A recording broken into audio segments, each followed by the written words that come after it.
नमस्कार, आप देख रहे हैं न्यूज़ वन इंडिया। मैं हूं आपके साथ राजेश कुमार। यूपी में मिशन रोजगार के तहत लगातार युवाओं को रोजगार पत्र वितरित किए जा रहे हैं और वहीं सीएम योगी ने शनिवार को 400 कर्मियों को नियुक्ति पत्र दिया है। इस दौरान उन्होंने कार्यक्रम को संबोधित करते हुए कहा कि 2017 से पहले यूपी में रोजगार की निराशा थी। आज यूपी के युवाओं को रोजगार का मंच मिल रहा है। हम युवाओं को लगातार सशक्त कर रहे हैं, रोजगार के अवसर उपलब्ध करवा रहे हैं और उन्हें और मजबूत कर रहे हैं।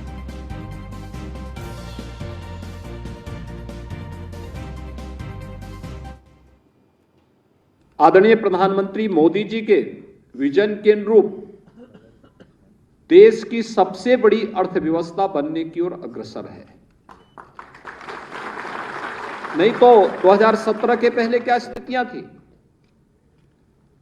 2017 के पहले युवाओं के मन में एक निराशा थी, एक हताशा थी।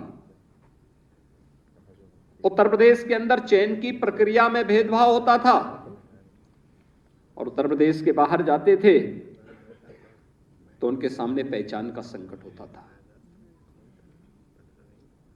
पहचान का संकट। उत्तर प्रदेश का युवा जो दिल्ली में, मुंबई में, बेंगलुरु में या कहीं भी रहता था, वह अपनी पहचान को छुपाता था। देश को एक दूसरे नजरिए से देख रहे हैं कि हां, उत्तर प्रदेश के अंदर क्षमता है, उत्तर प्रदेश कुछ कर सकता है। आज यहां पे किसी भी प्रक्रिया में भाई भतीजावाद के लिए, जातिवाद के लिए या किसी भी प्रकार के अन्य बात के लिए कोई जगह नहीं है। संविधान के प्रावधानों के अंतर्गत दी गई व्यवस्था का पालन करते हुए पूरी निष्पक्षता के साथ, पारदर्शी तरीके के साथ हम इन कार्यक्रमों को आगे बढ़ा रहे हैं। आज उत्तर प्रदेश के अंदर स्थितियों में जो व्यापक बदलाव आए हैं उसके परिणाम भी हम सबके सामने हैं। ग्लोबल इन्वेस्टर समिट में लगभग 36 लाख करोड़ रुपए के निवेश के प्रस्ताव हमें प्राप्त होते हैं। आदरणीय मुख्यमंत्री योगी आदित्यनाथ ने गोंडा में घाघरा और सरयू नदी के तटबंधों का निरीक्षण किया। सीएम ने ग्राउंड जीरो पे उतर के गोंडा में संभावित बाढ़ के खतरे की जानकारी ली और अधिकारियों को दिशा निर्देश दिए। मुख्यमंत्री भिखारीपुर, तिकरौर तटबंध के पास ग्राम सभा, एली और कई दूसरे इलाकों में पहुंचे, जहां पर निरीक्षण किया। मुख्यमंत्री ने सिंचाई विभाग की तरफ से एग्निल चिसड़ी तटबंध का भी निरीक्षण किया, जिसके बाद मुख्यमंत्री ने जनप्रतिनिधियों और अधिकारियों के साथ बैठक करते हुए बाढ़ से बचाव के लिए जरूरी दिशा निर्देश दिए।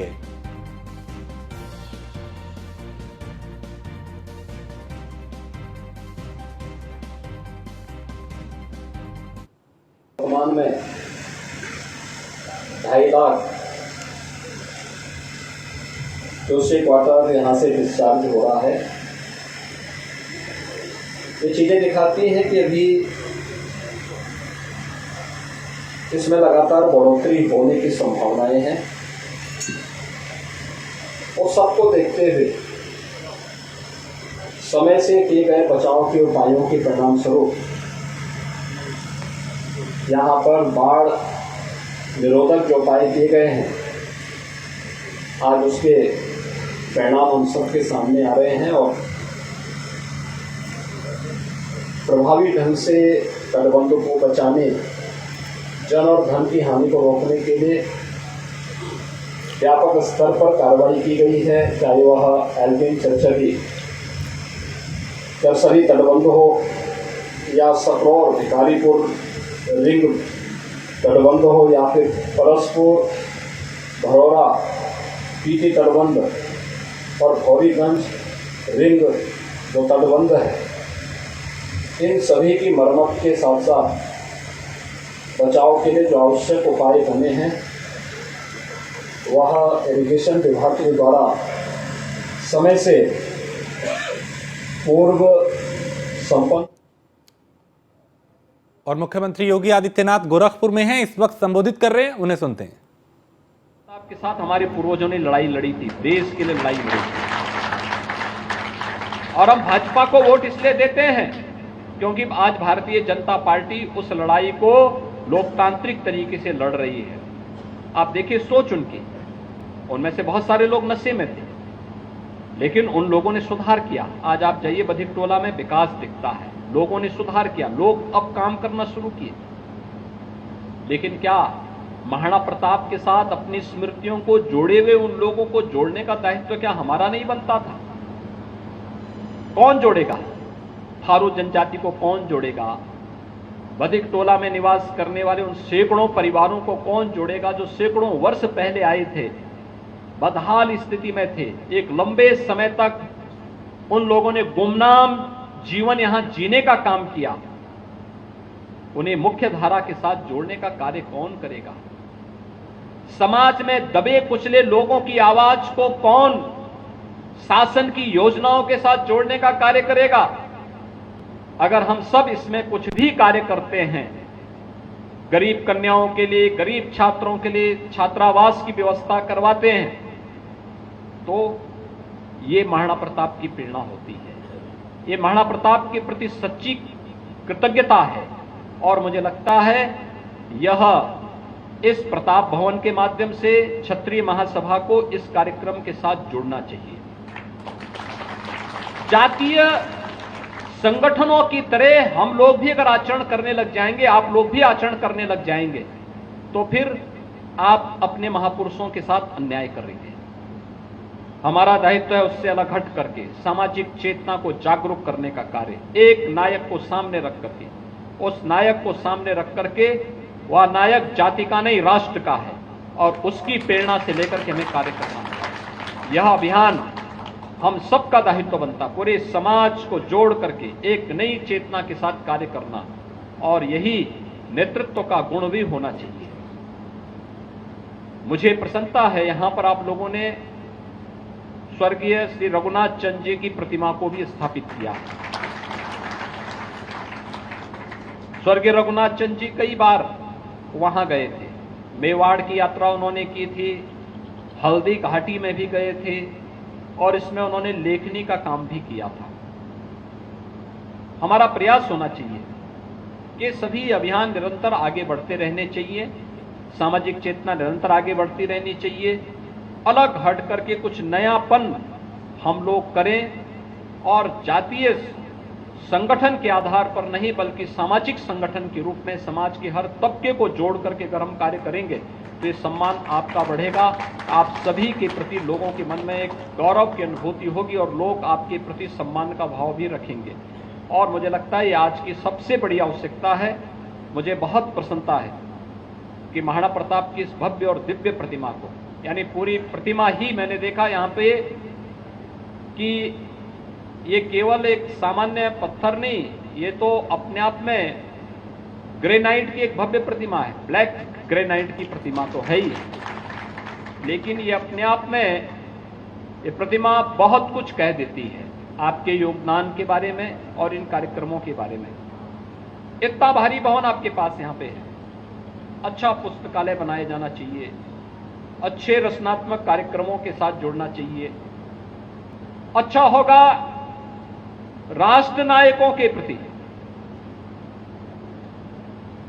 कोई व्यक्ति लेखनी करता है तो उनको स्कॉलरशिप की व्यवस्था, कि भाई कोई अगर महाराणा प्रताप पे शोध करता है, कोई शहीद बंधु सिंह पे शोध करता है, कोई व्यक्ति 1857 के प्रथम स्वातंत्र समर में गोरखपुर या पूर्वी उत्तर प्रदेश के अलग अलग जनपदों में कोई शोध लेखन करता है, 1 साल 2 साल के लिए उनको स्कॉलरशिप की व्यवस्था।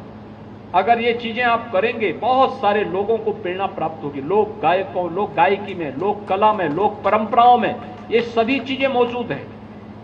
उसको सजोने की आवश्यकता है। बहुत सकता है कुछ लोगों के घर में ताम्रपत्र हो, कुछ लोगों के घर में भोजपत्र हो, और उसमें उनको भी अगर संकलन करने का कार्य हो सकेगा तो मुझे लगता है कि वह आज की सबसे बड़ी आवश्यकता होगी। और एक समय आपके पास एक बहुत अच्छा डॉक्यूमेंट होगा, उस डॉक्यूमेंट के आधार पर आप कह पाएंगे कि देखिए हमने ये रचनात्मक कार्य किए, ये भी भीड़ का हिस्सा बनने की बजाय कुछ नयापन करने की व्यवस्था, एक नया चीज पैदा करने की व्यवस्था, छात्रों को नए, अपनी युवा पीढ़ी को कंपटीशन के लिए तैयारी करना।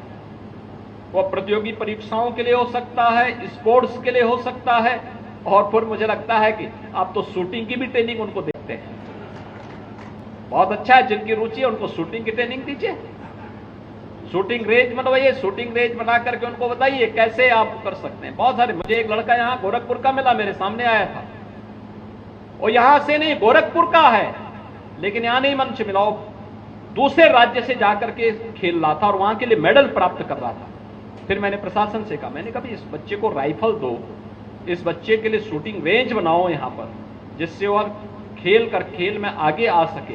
और मुझे लगता है हमारा दायित्व बनता है, स्पोर्ट्स में हो, प्रतियोगी परीक्षाओं में हो, या गरीब छात्रों के लिए आगे बढ़ने के लिए जो कार्यक्रम आगे बढ़ सकता है।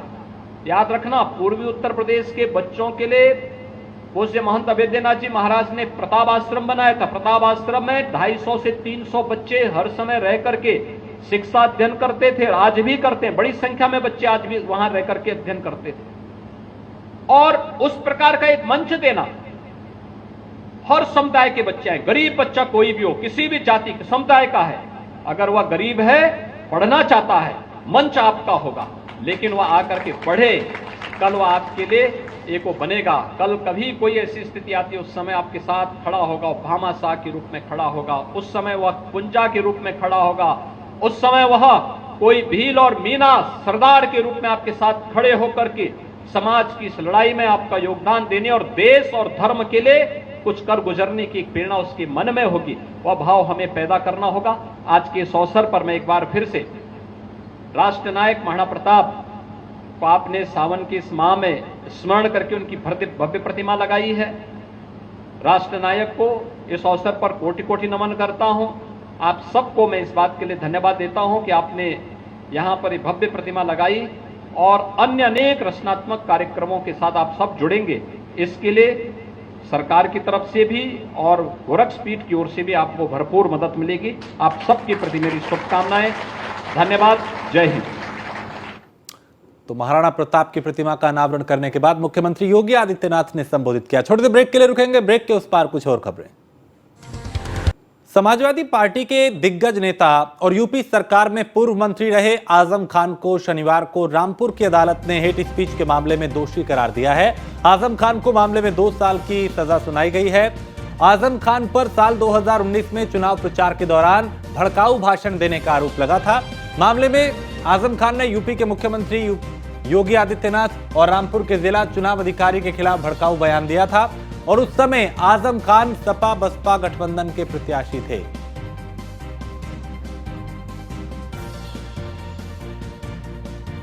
आजम खान को एक और बड़ा झटका लगा है। लोकसभा चुनाव में भड़काऊ भाषण आजम खान ने दिया था 2019 में और उन्हें इसी मामले में 2 साल की सजा सुनाई गई है।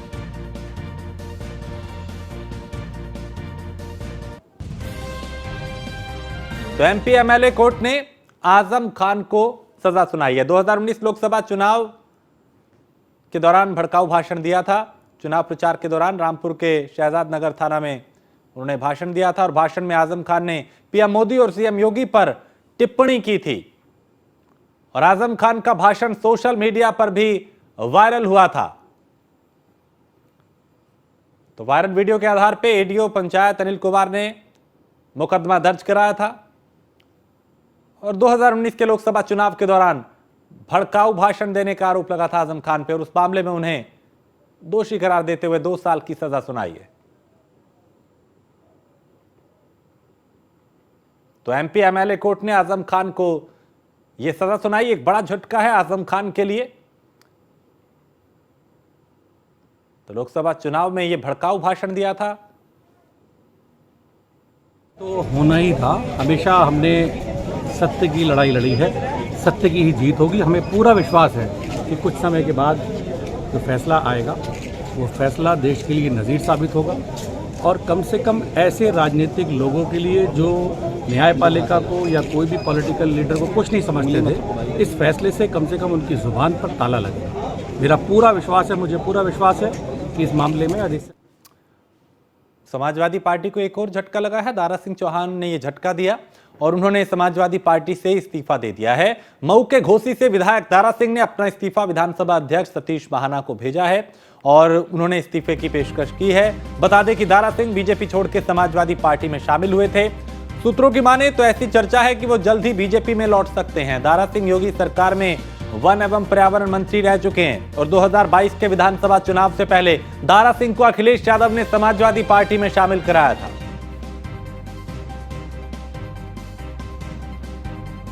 तो समाजवादी पार्टी के लिए ये एक और झटका है। तो 1996 से 2000 विधानसभा से उन्होंने एक बार फिर इस्तीफा दे दिया। तो दारा सिंह चौहान के बीजेपी में शामिल होने की अब अटकलें जो हैं वो काफी तेज है और 2024 में घोसी से बन सकते हैं बीजेपी के वो उम्मीदवार, चुनाव लड़ सकते हैं। बसपा से सियासी करियर की शुरुआत उन्होंने की।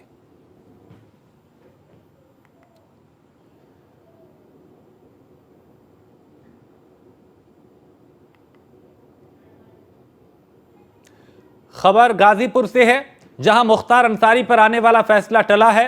गैंगस्टर के मामले में आने वाला फैसला टल गया है। एमपी एमएलए कोर्ट अब 27 जुलाई को फैसला सुनाएगा। मुख्तार अंसारी के अधिवक्ता ने मामले में मौखिक बहस की मांग की। कोर्ट ने मुख्तार अंसारी के अधिवक्ता की मांग को स्वीकार किया है और अब इस मामले में 27 जुलाई को सुनवाई होगी।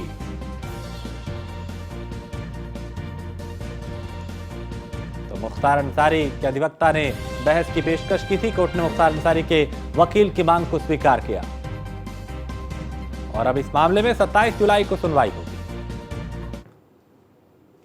और दिल्ली एनसीआर इस वक्त बाढ़ की चपेट में है। एक तरफ जहां राहत बचाव दल की तरफ से फंसे लोगों को रेस्क्यू किया जा रहा है, वहीं नोएडा के पुलिस कमिश्नर और जिलाधिकारी मनीष कुमार वर्मा ने बाढ़ग्रस्त इलाके का निरीक्षण किया। बाढ़ क्षेत्र का जायजा लेने के दौरान पुलिस कमिश्नर और जिलाधिकारी ने बाढ़ में फंसे लोगों और मवेशियों का जल्द से जल्द रेस्क्यू करने का आदेश दिया। गोवंश हमारे रखे गए हैं, उसी गौशाला में अभी मेरे द्वारा निरीक्षण किया गया है और यहाँ पे लगभग 700 से ज़्यादा निराश्रित गोवंश परसों से ही सुरक्षित हैं और उन सभी लोगों को, सभी गोवंश को चारा और मेडिकल की फैसिलिटी हमारे डॉक्टर्स भी यहाँ पे उपस्थित हैं, सारा उपलब्ध कराया जा रहा है। हमारे 4 बाढ़ राहत शिविर भी लगे हुए हैं, जिसका लगातार निरीक्षण और वहाँ की सुविधाएं हम लोग देख रहे हैं। उसमें लगभग प्रत्येक दिन 2000 से ज़्यादा लोगों को रहने की, खाने की सुविधा, मेडिकल फैसिलिटी और साफ़ सफाई की व्यवस्था सुनिश्चित कराई जा रही है। अभी हमारे जितने भी बाढ़ प्रभावित गांव हैं, इन गांवों में कोई भी व्यक्ति नहीं फंसा। और इसी के साथ इस बुलेटिन में फिलहाल इतना।